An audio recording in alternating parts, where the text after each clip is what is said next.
देश के सामने बहुत सारी चुनौतियां हैं और ये साल कोई बड़ा अद्भुत साल है, क्योंकि इस वर्ष एक तरफ टिड्डी का यहाँ पे प्रकरण हुआ, साइक्लोन हिंदुस्तान में आया, कई बार भूचाल अलग अलग राज्यों में आ रहे हैं, कोरोना ऊपर से आ रहा है, बहुत सारी दुर्घटनाएं और ऐसी खबरें सामने आई कि इस साल के बारे में जितना कम कहा जाए उतना बेहतर है। उसके बावजूद आज चीन ने जो तनाव पैदा किया हुआ है बॉर्डर पर, उस पर जो मनमोहन सिंह जी ने कल कहा और जो कांग्रेस पार्टी बार बार कह रही है कि हम हमारे वीर सैनिकों की शहादत पर नमन करते हैं, हमें फ़ख्र है कि हमारे देश से ऐसे सैनिक निकले हैं जो अपनी जान की परवाह करे बिना मातृभूमि के लिए अमर होने के लिए, शहीद होने के लिए तैयार हैं। पूरी सेना के साथ, पूरे सैनिकों के साथ पूरा देश और हमारी पार्टी हमेशा थे और खड़े रहेंगे।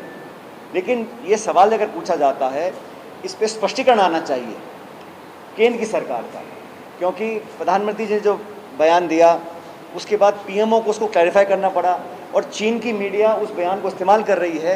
ये बड़ा असमंजस पैदा करने वाली स्थिति है और अभी भी स्पष्ट नहीं हो पा रहा है कि फिंगर 4 से लेकर फिंगर 8 तक यथास्थिति क्या है।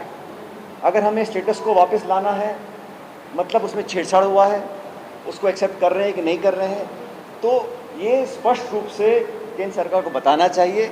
और जैसा मनमोहन सिंह जी ने कहा कि शब्दों का खेल कर कर वास्तविकता को हम परिवर्तित नहीं कर सकते।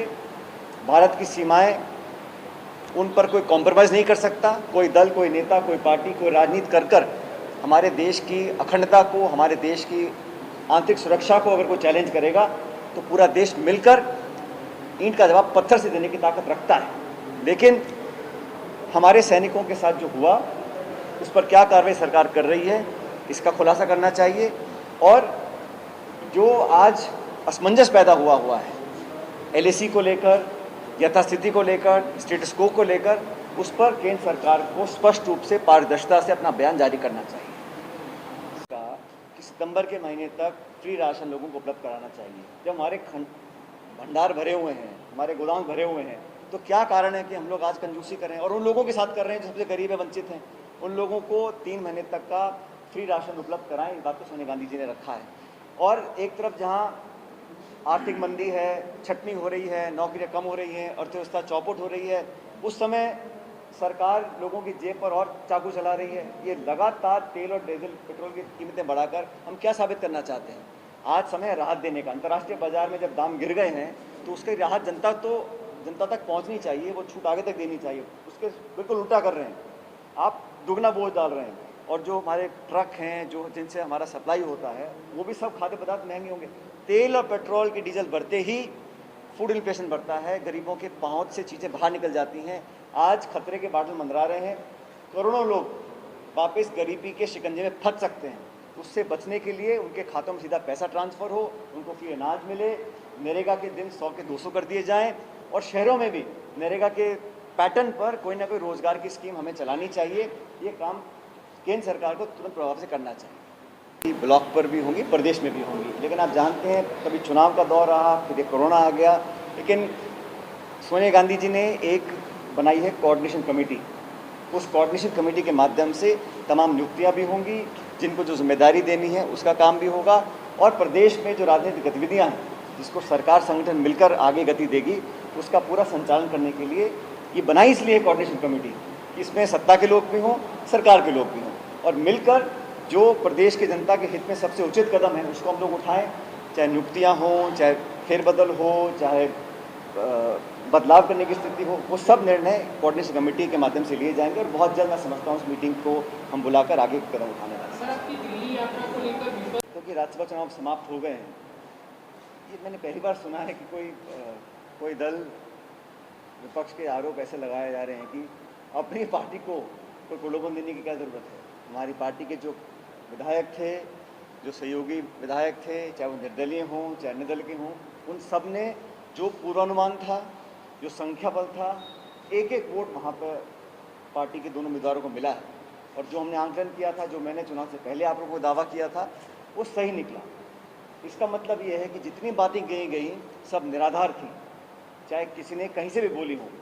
संख्या बल जो था 100% उसी प्रकार का वोट पड़ा और संख्या बल के आधार पर प्रचंड बहुमत लेकर हमारे दोनों उम्मीदवार वेणुगोपाल जी और नीरज दांगी राज्यसभा के सांसद बने। इसका मतलब ये हुआ कि इस दौरान जो भी कुछ कहा गया, कहलवाया गया आदि, उसका कोई औचित्य नहीं था।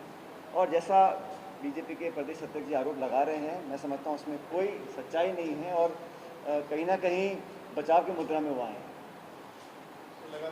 होगा किसी को मालूम नहीं है। जहाँ तक नियुक्तियों की बात है,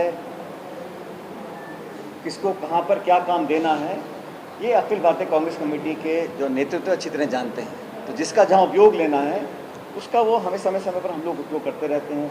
कब जिलाध्यक्ष बदलेगा, कब ब्लॉक अध्यक्ष बदलेगा, कब कौन कहाँ का क्या काम करेगा, इस सब का निर्णय चाहे कोई व्यक्ति हो, सरकार या संगठन में हो, उसका अंतिम निर्णय अखिल भारतीय कांग्रेस कमेटी लेती आई है, लेती रहेगी। मुझे जो जिम्मेदारी दी गई है उसको पूरी निष्ठा से मैं निभा रहा हूँ और मैं धन्यवाद देना चाहता हूँ इस मौके पर हमारे कांग्रेस कार्यकर्ताओं की टीम को। इस 6 साल के कार्यकाल में जो उपलब्धियाँ कांग्रेस पार्टी की आई हैं, जब मात्र हमारे 21 विधायक रह गए थे, 21 से लेकर आज सत्ता में हम लोग बैठे हैं, इसका पूरा श्रेय हमारे कांग्रेस के कार्यकर्ताओं को देना चाहता हूं, जिन्होंने उपचुनाव विधानसभा का हो, उपचुनाव लोकसभा का हो, आम चुनाव हो, कोई कसर नहीं छोड़ी, नगर पालिका के चुनाव हो, हर जगह अपना झंडा परचम फहराया है। उन्हीं के खून पसीने की बदौलत आज हम यहाँ पर जनता की सेवा करने के लायक बने हैं। इस बात का स्मरण हम सबको 24 घंटे रहना चाहिए और 7 करोड़ राजस्थानी जनता चाहती है कि जिन उम्मीदों के साथ हमको सरकार में सत्ता की चाबी दी थी उसका हम निर्वहन करें और लोगों के समक्ष वो शासन दें जिसकी उम्मीद जनता हमसे करती है। करने के लिए उनको उचित पद मिले। उन्होंने जो कड़ी मेहनत करी है, मैं हमेशा से कहता आया हूँ, जिन लोगों ने कंधे से कंधा मिलाकर धरने दिए, प्रदर्शन किया, घेराव किया, रैलियां करी, पदयात्राएं करी, भूख हड़ताल करी, घेराव किया, मतलब जिन्होंने रगड़ाई खाई है, उन लोगों की मान सम्मान की रक्षा करना मेरा प्रथम कर्तव्य है।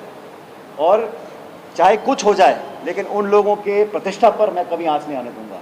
मैं प्रदेश कांग्रेस कमेटी का अध्यक्ष हूँ। मेरे सब कार्यकर्ताओं ने खून पसीना बहाकर इस पार्टी को सत्ता में हम लोग लेकर आए हैं। उसका पूरा मान सम्मान चाहे नियुक्ति के माध्यम से हो, चाहे पार्टी या सरकार में भागीदारी के माध्यम से हो, ये सुनिश्चित करना मेरा प्रथम कर्तव्य है। आज संजय गांधी जी की पुण्यतिथि है और हम सब ने उनको श्रद्धांजलि अर्पित करी है।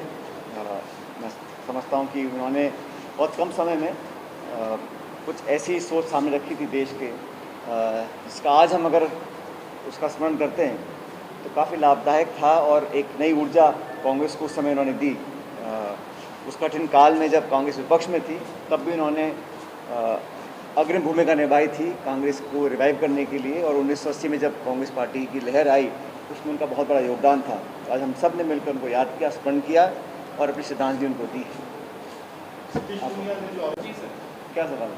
यही कि हमें कि कांग्रेस में कुछ ना कुछ होने वाला है बहुत बड़ा, ये सर आप अच्छी तरह समझते हैं। मैं सब समझ रहा हूँ, आप चिंता मत करो। 1.5 साल पहले हमारी सरकार बनी है और हम पूरी शिद्दत से जनता की सेवा करने में लगे हैं। जिन महकमे की जिम्मेदारी मेरे को दी गई है उसमें कोई कमी नहीं है। आज राजस्थान में 50 लाख लोग रोजगार पा रहे हैं नरेगा के माध्यम से, ये कोई छोटी बात नहीं है। तो अप्रैल के दूसरे हफ्ते से हम लोगों ने इस पर कार्रवाई करी, तब आज परिणाम आया है। 10 लाख प्रवासी जो बाहर से वापस राजस्थान आए हैं उनको हम नौकरी दे रहे हैं, जॉब कार्ड दे रहे हैं। पूरे देश में सबसे अव्वल आज राजस्थान है नरेगा में। तो ये हम सब जो हमारे अधिकारी हैं, मंत्रालय के लोग हैं, जनप्रतिनिधि हैं, उनके सहयोग से हम लोग कर पाए हैं। इसलिए अपनी निष्ठा से अपने पूरी कार्रवाई जिम्मेदारी को हम निभा रहे हैं। जहाँ तक विपक्ष की बात है, अब 1.5 साल में विपक्ष ने कोई ऐसा काम करके दिखाया नहीं है कि जनता को लगे कि राजस्थान में विपक्ष नाम की कोई चीज़ है। इसलिए हम लोगों पर आरोप अगर लगाते हैं तो मैं समझता हूँ उसका हर बात का जवाब देना जरूरी नहीं है।